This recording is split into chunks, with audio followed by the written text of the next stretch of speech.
Hi!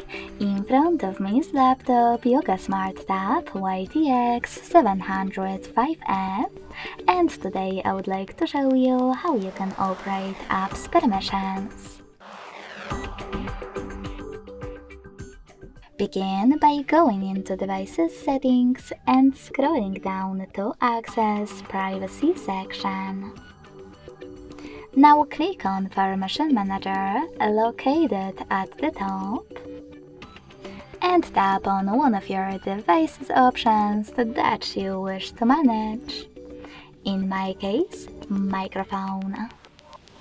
Finally, just tap on one of your apps.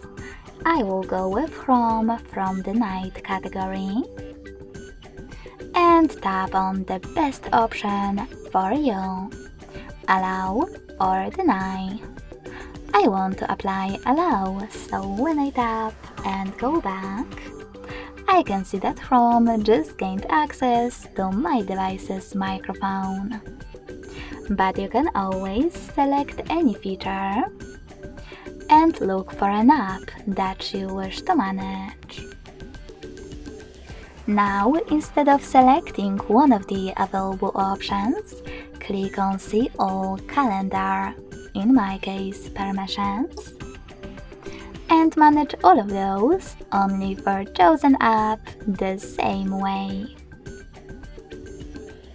Thanks so much for watching. If you enjoyed this video, don't forget to leave a like, comment, and subscribe.